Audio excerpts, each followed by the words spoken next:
జగిత్యాల జిల్లా నుంచి ఇవాళ ప్రధాన వార్తలు ఒకసారి పరిశీలిస్తే నిన్న సాయంత్రం అకాల వర్షాలకు కోరుట్ల ప్రాంత రైతులు తీవ్ర ఇబ్బందులు ఎదుర్కొన్నారు. ఎందుకంటే కోరుట్ల నియోజకవర్గంలోని అనేక చోట్ల కూడా ఆకస్మికంగా భారీ వర్షం కురిసింది. అయితే దాదాపు నెల రోజుల నుంచి కూడా రైతులు ధాన్యము అక్కడే ఉంచినప్పటికీ గన్నీ బ్యాగులు లేవంటూ హమాలీల కొడతా ఉందంటూ కొనుగోలులో జాప్యం చేశారు. దీంతో వారి ఇన్ని రోజులు పండించినటువంటి పంట పూర్తిగా కూడా నష్టపోయినటువంటి పరిస్థితి. దీంతో రైతులైతే తీవ్ర ఆగ్రహాన్ని వ్యక్తం చేస్తూ తక్షణమే పంటలు కొనుగోలు చేయకపోతే తామంతా రోడ్డెక్కి తీవ్ర స్థాయిలో ధర్నా నిర్వహిస్తామని కూడా హెచ్చరించడం జరిగింది.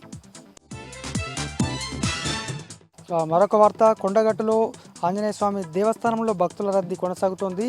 ఇవాళ ఇప్పుడు అంటే వేసవి సెలవుల సందర్భంగా అనేక ప్రాంతాల నుంచి వేలాది మందిగా భక్తులు తరలించుకుంటున్నారు. అలాగే మౌలిక వసతులు కల్పించాలి, అలాగే సరిపడా నీడ ఏర్పాటు చేయాలని కూడా భక్తులు కోరుతున్నారు. మరొక వార్త, కోరుట్ల ఎమ్మెల్యే డాక్టర్ కల్వకుంట్ల సంజయ్ ఇవాళ మెట్పల్లి మండలం వెల్లులలో పర్యటించారు. అకాల వర్షానికి తడిసిన ధాన్యంతో పాటు అలాగే అక్కడ వరిధాన్యం కొనుగోలు చేయట్లేదు, తక్షణమే కొనుగోలు చేయాలంటూ అక్కడి రైతులు చెప్పడంతో తక్షణమే జిల్లా అదనపు కలెక్టర్ బిఎస్ లతకు ఫోన్ చేసి తక్షణమే కొనుగోలు చేయాల్సిందిగా ఆదేశించగా తాము ఇప్పుడే పరిశీలిస్తామని సందర్భంగా చెప్పడం జరిగింది. దీంతో రైతులందరూ కూడా ఇటు ఎమ్మెల్యే కల్వకుంట్ల సంజయ్ కోరుట్ల ఎమ్మెల్యేకు కృతజ్ఞతలు తెలిపారు.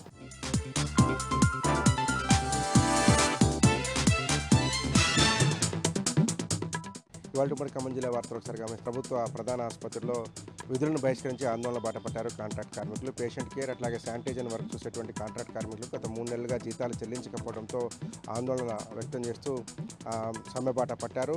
ప్రభుత్వం వచ్చినటువంటి 10 నెలల కాలంలో ఇప్పటివరకు దాదాపు 5-6 సార్లు వీళ్ళు ఆందోళన బాట పట్టారు. ధర్నా చేసినప్పుడల్లా 1 నెల జీతం ఇస్తున్నారు, మిగిలిన జీతాలు చెల్లించడం లేదంటూ కాంట్రాక్ట్ కార్మికులు ఆందోళన చేస్తున్నారు. అప్పు పుట్టని పరిస్థితి నెలకొంది. కనీసం 1 నెల జీతం అయినా చెల్లిస్తే కుటుంబాలను సాదుకుంటామంటూ డిమాండ్ చేస్తున్నారు. ఒక పక్క కాంట్రాక్ట్ కార్మికులంతా విధులు బహిష్కరించి నినాదాలు చేస్తూ ఆందోళన బాట పట్టడంతో సేవలు నిలిచిపోయినాయి. ఈ నేపథ్యంలో మున్సిపల్ పారిశుద్ధ్య సిబ్బందిని తీసుకొచ్చి అధికారులు శానిటేషన్ వర్క్ చేయించేటువంటి కార్యక్రమం చేయగా కొత్త ఉద్రిక్తత వాతావరణం నెలకొంది. మాకే జీతాలు చెల్లించండి, మేము పనులు కొనసాగిస్తాం, తాత్కాలికమైన పనులు చేయడం వల్ల ఉపయోగం లేదంటూ కాంట్రాక్ట్ కార్మికులు నినాదాలు చేశారు. రేపు మంత్రుల పర్యటన నేపథ్యంలో సమ్మెను వాయిదా వేసుకోవాలని అధికారులు విజ్ఞప్తి చేసినప్పటికీ 1 నెల జీతమైనా చెల్లిస్తే తమ విధుల్లో పాల్గొంటామంటూ కాంట్రాక్ట్ కార్మికులు తెగేసి చెప్పారు. కొత్తగూడెంలోని సింగరేణి మెయిన్ వర్క్షాప్పై ఏసీబీ అధికారులు దాడులు నిర్వహించారు. వర్క్షాప్లో డ్రైవర్గా పనిచేసేటువంటి అన్నబోయిన రాజేశ్వరరావు అనేటువంటి వ్యక్తి ఉద్యోగాలు ఇప్పిస్తానంటూ మెడికల్ అండ్ ఫిట్ చేయిస్తానని సింగరేణిలో అంతర్గత బదిలీలు చేయిస్తానంటూ 30 లక్షల రూపాయల దాకా డబ్బులు దండుకున్నట్టుగా గుర్తించారు. ఒక ముఠాగా ఏర్పడి ఒక బృందంగా ఏర్పడి ఈ పైరవీలు చేస్తున్నట్టుగా పక్కా సమాచారం అందుకున్నటువంటి ఏసీబీ అధికారులు అన్ని ఆధారాలు సేకరించిన తర్వాతనే వర్క్షాప్ పైన దాడి నిర్వహించారు. అన్నబోయిన రాజేశ్వరరావును అదుపులోకి తీసుకొని దీనికి సంబంధించినటువంటి ఘటనలకు సంబంధించినటువంటి డబ్బులు తీసుకున్న విధానాన్ని చేసినటువంటి మొత్తం వ్యవహారం పైన పూర్తిస్థాయి విచారణ జరుపుతున్నామని, వివరాలన్నింటినీ త్వరలో వెల్లడిస్తామని ఏసీబీ డీఎస్పీ తెలియజేశారు.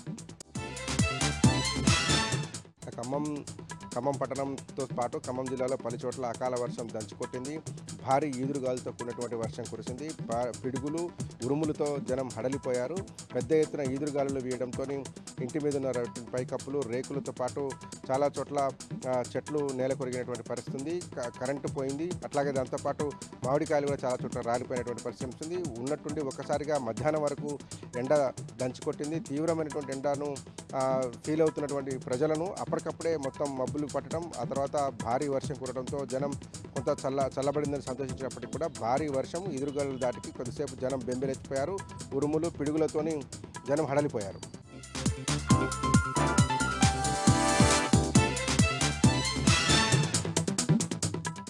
యాదాద్రి భువనగిరి జిల్లా వార్తలు చూద్దాం. యాదాద్రి భువనగిరి జిల్లాలో 10 కోట్ల విలువైన 2 టన్నుల గంజాయిని దగ్ధం చేశారు రైల్వే పోలీసులు. వివిధ ఘటనలో పట్టుబట్టటువంటి దాదాపు 2 టన్నుల గంజాయిని ఈరోజు భువనగిరి పక్కన ఉన్నటువంటి తుక్కాపురం గ్రామంలోని రోమా కెమికల్ ఫ్యాక్టరీ తీసుకెళ్లి అక్కడ బాయిలర్లో వాటిని కూడా తగలబెట్టడం జరిగింది. 5 సంవత్సరాలుగా వివిధ కేసుల్లో పట్టుబడ్డట్టుగా ఈ గంజాయిని పట్టుబడ్డట్టుగా కూడా రైల్వే ఎస్పీ తెలిపారు. కోర్టు ఆదేశాల మేరకు దాన్ని అంతం కూడా దగ్ధం చేసినట్టుగా కూడా ఆమె తెలపడం జరిగింది. ఇప్పటికే అన్ని రైల్వే స్టేషన్లలో సీసీ కెమెరాలు ఏర్పాటుతో పాటు ప్రత్యేక బృందాలు కూడా ఏర్పాటు చేసినట్టు కూడా చందనదీప్తి తెలిపారు. ఎక్కడ ఎలాంటి రవాణా గంజాయి తరలింపు కాకుండా రైళ్లలో పకడ్బందీగా రక్షణ చర్యలు తీసుకున్నట్లుగా కూడా ఆమె వెల్లడించడం జరిగింది. దాదాపు 10 కోట్ల రూపాయల విలువైనటువంటి 2 టన్నుల గంజాయిని అక్కడంతా కూడా తగలబెట్టడం జరిగింది. ఇప్పటికైనా సరే యువత మేల్కొనాలి, మద్యం సంబంధించి గంజాయి సంబంధించి కూడా చెడు అలవాట్లకు దూరంగా ఉండాలని కూడా ఆమె సందర్భంగా తెలపడం జరిగింది. ప్రతి రైల్వే స్టేషన్లో పకడ్బందీగా సీసీ కెమెరాల పహారాలో అడుగడుగును కూడా తనిఖీలు నిర్వహిస్తున్నట్లుగా చందనదీప్తి సందర్భంగా తెలిపారు. ఇక యాదాద్రి భువనగిరి జిల్లా సంబంధించి మరొక విషయానికి వస్తే యాదాద్రి భువనగిరి జిల్లా ఆలేరు నియోజకవర్గం ఆత్మకూరు ఎం మండల కేంద్రంలో బీఆర్ఎస్ పార్టీ శ్రేణులు రోడ్డెక్కారు, ధర్నా నిర్వహించారు. రైతులకు మద్దతుగా ఈ ధర్నా కార్యక్రమం నిర్వహించారు. 20 రోజులుగా ధాన్యం కొనుగోలు కేంద్రాల్లో ఎక్కడికక్కడ కూడా కొనుగోలు కాక ధాన్యం అంతా కూడా కుప్పలు తెప్పలుగా పేరుకుపోయింది. గన్ని బ్యాగుల కొరత ఉంది, హమాలీలు రావట్లేదు, లారీలు రావట్లేదు. ఈ సందర్భంగా రైతులు ఎక్కడికక్కడ కూడా పడిగాపులు కాస్తా ఉన్నారు. అకాల వర్షాలకు, వడగళ్ల వర్షాలకు ధాన్యం అంతా కూడా తరుస్తుందంటూ కూడా బీఆర్ఎస్ పార్టీ నాయకులు ఆగ్రహం వ్యక్తం చేశారు. ఇప్పటికైనా సరే జిల్లా కలెక్టర్, జిల్లా మంత్రులు కల్పించుకొని యాదాద్రి భువనగిరి జిల్లా వ్యాప్తంగా అన్ని కొనుగోలు కేంద్రాల్లో ధాన్యం కొనుగోలు వేగవంతం చేయాలని కూడా బీఆర్ఎస్ పార్టీ శ్రేణులు ఈ సందర్భంగా డిమాండ్ చేశారు. ధర్నా నేపథ్యంలో 3 కిలోమీటర్ల మేర ఎక్కడికక్కడ కూడా ట్రాఫిక్ అంతా కూడా స్తంభించినటువంటి పరిస్థితి అక్కడ నెలకొంది. సూర్యాపేట జిల్లా వార్తలు ఒకసారి చూద్దాం. సూర్యాపేట జిల్లా కేంద్రంలో మాజీ మంత్రి సూర్యాపేట ఎమ్మెల్యే జగదీష్ రెడ్డి మీడియాతో మాట్లాడారు. రేవంత్ రెడ్డి వ్యాఖ్యల పట్ల తీవ్రంగా ఆగ్రహం వ్యక్తం చేయడం జరిగింది. అత్యంత చేతగానటువంటి, అత్యంత అసమర్థమైనటువంటి సీఎంగా రేవంత్ రెడ్డి పేరు తెచ్చుకున్నారంటూ కూడా జగదీష్ రెడ్డి సందర్భంగా ఆగ్రహం వ్యక్తం చేశారు. అలువికైనటువంటి హామీలు ఇచ్చి ప్రజల్ని మోసం చేసేలాగా తెలంగాణను మోసం చేశారంటూ కూడా రేవంత్ రెడ్డి పైన వ్యాఖ్యలు చేయడం జరిగింది. తెలంగాణ సొమ్మునంతా కూడా ఢిల్లీకి తరలిస్తూ ఉన్నారు, తెలంగాణ ప్రజలకు దక్కాల్సినటువంటి సొమ్మునంతా కూడా ఢిల్లీ గులాములకు చెల్లిస్తున్నారంటూ కూడా రేవంత్ రెడ్డి పైన తీవ్రంగా వ్యాఖ్యలు చేయడం జరిగింది. రాష్ట్ర ఆర్థిక పరిస్థితిని అంచనా వేయకుండా అడ్డగోలుగా హామీలు ఇవ్వడంతోనే రేవంత్ రెడ్డికి ఈ రోజు పరిస్థితి వచ్చిందని కూడా ఆయన ఆగ్రహం వ్యక్తం చేశారు. ఇప్పటికైనా సరే రేవంత్ రెడ్డి ఎన్నికల హామీలో చెప్పిన విధంగా ప్రతి ఒక్క హామీని అమలు చేసేలాగా ఆర్థిక క్రమశిక్షణ పాటించాలని కూడా జగదీష్ రెడ్డి సందర్భంగా సూచించారు.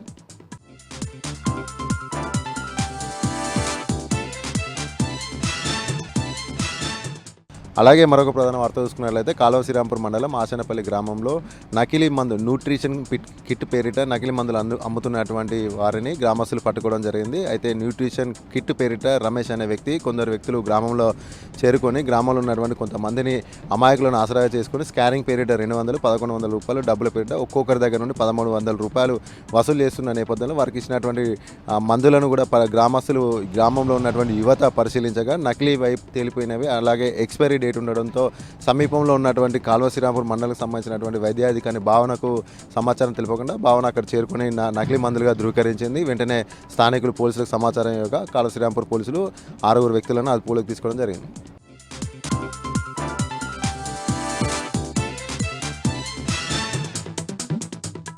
ఉమ్మడి మెదక్ జిల్లాలో ఈరోజు ప్రధాన వార్తలు ఈ విధంగా ఉన్నాయి. అకాల వర్షాలు మరోసారి సిద్దిపేట జిల్లాను అతలాకుతలం చేశాయి, రైతులకు తీవ్రమైన నష్టాన్ని కలిగించాయి. నిన్న సాయంత్రం కురిసినటువంటి భారీ వర్షానికి సిద్దిపేట జిల్లాలో పలు పంటలు దెబ్బతిన్నాయి. అట్లాగే ఐకేపీ కేంద్రాల్లో మార్కెట్ యార్డులో నిల్వ ఉన్నటువంటి ధాన్యం అంతా కూడా తడిసి ముద్దైపోయి రైతులంతా కూడా కన్నీరు మున్నీరుగా విలపిస్తున్నటువంటి పరిస్థితి కనిపిస్తుంది. ఇప్పటికే గత నెల రోజులుగా 4-5 దఫాలుగా కురిసినటువంటి అకాల వర్షాలు, వడగళ్ల వర్షాల వల్ల పెద్ద ఎత్తున వరి పంటలు ధ్వంసమైపోయి రైతులంతా తీవ్రమైనటువంటి ఇబ్బందులు ఎదుర్కొంటున్న విషయం తెలిసిందే. అయినప్పటికీ కూడా ఇప్పటి వరకు రాష్ట్ర ప్రభుత్వం నుంచి స్పష్టమైనటువంటి హామీ రైతులకు రాలేదు.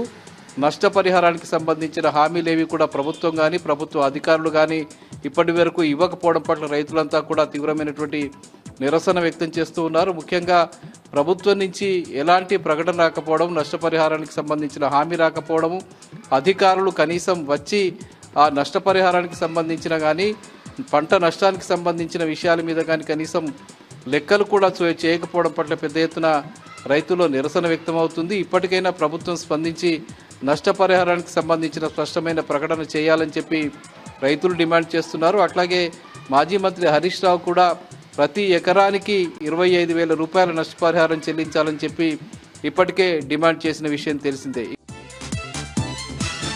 ఇక హుస్నాబాద్లో కూడా పెద్ద ఎత్తున వర్షాలకు తీవ్రంగా పంటలు నష్టపోయాయి. రైతులంతా కూడా ఇబ్బందులు ఎదుర్కొంటున్నటువంటి పరిస్థితి ఉంది. ఒకవైపు మామిడి పంటలు కూడా పెద్ద ఎత్తున దెబ్బతినిపోయి చేతికి వచ్చినటువంటి మామిడి తోటలు ఈదురుగాలులకు రాలిపోయిన నేపథ్యంలో లక్షలాది రూపాయల పంటలు నష్టపోయి రైతులంతా కూడా ఇబ్బందులు ఎదుర్కొంటున్నటువంటి పరిస్థితి హుస్నాబాద్ ప్రాంతంలో కూడా నెలకొని ఉన్నది.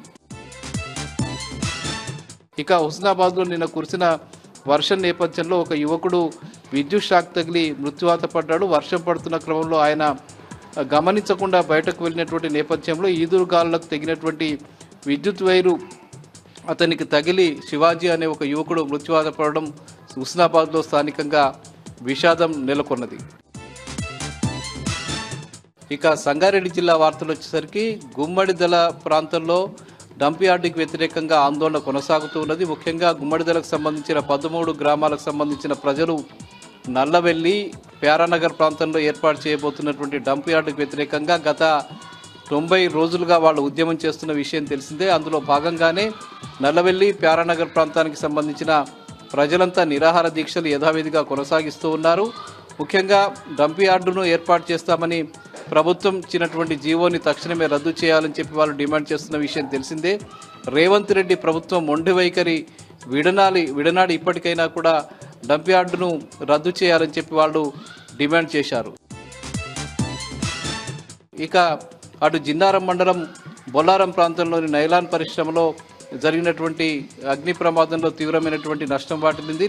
ఈరోజు తెల్లవారుజామున పెద్ద ఎత్తున ఆ పరిశ్రమలో అగ్ని ప్రమాదం జరిగింది. ఆ పరిశ్రమకు సంబంధించిన ఫర్నిచరు ఇతర వస్తువులు పూర్తిగా దగ్ధమైపోయాయి. ఫైర్ ఇంజన్లు వచ్చి తక్షణమే మంటల్ని ఆర్పిన నేపథ్యంలో పెద్ద ప్రమాదం తప్పిపోయింది. ఇక సంగారెడ్డి జిల్లా కొండాపూర్ మండలం మారేపల్లి గ్రామంలో శ్రీ లక్ష్మీనారాయణ స్వామి దేవాలయ బ్రహ్మోత్సవాలు అత్యంత వైభవంగా జరుగుతూ ఉన్నాయి.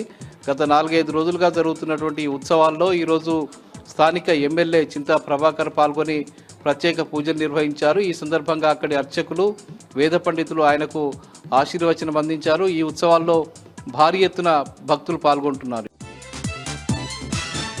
ఇక జహీరాబాద్లో ఈరోజు లీగల్ సెల్ అథారిటీ ఆధ్వర్యంలో మీడియా సమావేశం జరిగింది. జూన్ 14న జరగబోయేటువంటి జాతీయ లోక్ అదాలత్లో పెద్ద ఎత్తున ప్రజలు పాల్గొని తమ సమస్యల్ని కేసుల్ని పరిష్కారం చేసుకోవాలని చెప్పి లీగల్ సెల్ అథారిటీ చైర్మన్ కవిత ఈ సందర్భంగా కోరారు.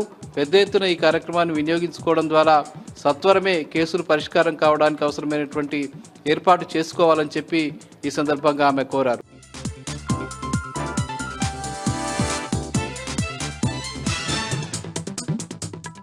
ఇక ఈరోజు నాగర్ కర్నూలు జిల్లా ప్రధాన వార్తలు చూసినట్టయితే 6 కాలం కష్టించి పండించినటువంటి వరి ధాన్యాన్ని అమ్ముకోవడానికి రైతులు అష్టకష్టాలు పడుతూ ఉన్నారు. వరి కొనుగోలు కేంద్రాల వద్ద పడిగాపులు కాస్తున్నటువంటి పరిస్థితి కనిపిస్తూ ఉంది. రోజులు తరబడి వారాల తరబడి కూడా అక్కడనే వరి ధాన్యం అమ్ముకోవడానికి అనేక ఇబ్బందులు అనేక కొర్రీలతో అవస్థలు పడుతున్నామని చెప్పేసి రైతులు చెప్తున్నటువంటి పరిస్థితి కనిపిస్తూ ఉంది. నాగర్ కర్నూలు జిల్లా కొల్లాపూర్ వ్యవసాయ మార్కెట్ యార్డుతో పాటు పలు కొనుగోలు కేంద్రాల వద్ద కూడా ఇదే పరిస్థితి అని చెప్పేసి తరుగు పేరిట కూడా అనేక ఇబ్బందులు పెట్టడంతో పాటు కొనుగోలు చేయకపోవడంతో అక్కడనే ప్రతినిత్యం కూడా ఆరబోసుకొని ఎప్పుడు కొంటారా అని చెప్పేసి ఎదురు చూస్తున్నటువంటి పరిస్థితి కనిపిస్తూ ఉందని చెప్పేసి బోనస్ మాట దేవుడెరుగు వరి ధాన్యం త్వరగా కొనాలని చెప్పేసి కూడా రైతులు ప్రభుత్వాన్ని డిమాండ్ చేస్తున్నటువంటి పరిస్థితి కనిపిస్తూ ఉంది. గతంలో ఎప్పుడు కూడా ఈ పరిస్థితి లేదని చెప్పేసి ఈసారి అత్యంత దయనీయమైనటువంటి పరిస్థితుల్లో ఉన్నామని చెప్పేసి ఒకవైపు అకాల వర్షాలు వస్తున్నాయని చెప్పేసి ఎప్పుడు వర్షం ధాన్యం తడిసి ముద్ద అవుతుందో అని చెప్పేసి ఎట్టి పరిస్థితుల్లో ఆలస్యం చేయకుండా వరి ధాన్యం కొనాలని చెప్పేసి కూడా రైతులు ప్రభుత్వాన్ని డిమాండ్ చేస్తున్నటువంటి పరిస్థితి కనిపిస్తుంది. మరొక వార్త చూసినట్టయితే అచ్చంపేట పట్టణంలో బొడ్రాయి పునఃప్రతిష్ఠ మహోత్సవం 3 రోజులుగా ఎంతో ఘనంగా కన్నుల పండుగగా నిర్వహించారు. పట్టణంలోని ఏ ఇల్లు చూసినా తమ బంధువులతో చుట్టాలతో కిటకిటలాడిందని చెప్పవచ్చు. రోడ్లన్నీ కూడా పూర్తి స్థాయిలో ట్రాఫిక్ జామ్ అయినటువంటి పరిస్థితి. ఈ మహోత్సవ కార్యక్రమానికి మాజీ ఎమ్మెల్యే బీఆర్ఎస్ పార్టీ జిల్లా అధ్యక్షుడు డాక్టర్ గువ్వల బాలరాజు అమలా దంపతులు హాజరై బొడ్రాయి పునఃప్రతిష్ఠ మహోత్సవం వద్ద ప్రత్యేక పూజలు చేశారు. అనంతరం పోచమ్మ అమ్మవారికి ప్రత్యేక బోనం సమర్పించి మొక్కులు తీర్చుకున్నటువంటి పరిస్థితి కనిపించింది. మొత్తంగా చూసినట్టయితే అచ్చంపేట పట్టణమంతా కూడా ఆధ్యాత్మిక శోభతో పాటు బొడ్రాయి పునఃప్రతిష్ఠ మహోత్సవానికి చుట్టాలు బంధువులతో కూడా అన్ని వీధులు పట్టణమంతా కూడా కిటకిటలాడడంతో పోలీసులు కూడా భారీ బందోబస్తు ఏర్పాటు చేసినటువంటి పరిస్థితి కనిపించింది. మరొక వార్త చూసినట్టయితే నాగర్ కర్నూలు జిల్లా అమ్రాబాద్ మండలం దోమలపెంటలో మళ్ళీ చిరుత సంచారం కలకల రేపుతా ఉంది. గత నెల 22వ తారీఖు నుంచి రాత్రి వరకు కూడా ఇప్పటి వరకు 4 సార్లు వటవర్లపల్లిలో ఉండేటువంటి మాజీ డిప్యూటీ సర్పంచ్ ప్రసాద్ ఇంటి సమీప పరిసర ప్రాంతాల్లో 4 సార్లు సంచరించినట్టు సీసీ ఫుటేజీల్లో రికార్డ్ అయినటువంటి పరిస్థితి. దీనికి సంబంధించి అధికారులకు ఫిర్యాదు చేస్తే తగు జాగ్రత్తలు తీసుకోవాలని చెప్పేసి సూచించడంతో పాటు వాటిపైన చర్యలు కూడా తీసుకుంటామని చెప్పినట్లు ప్రసాద్ తెలిపారు.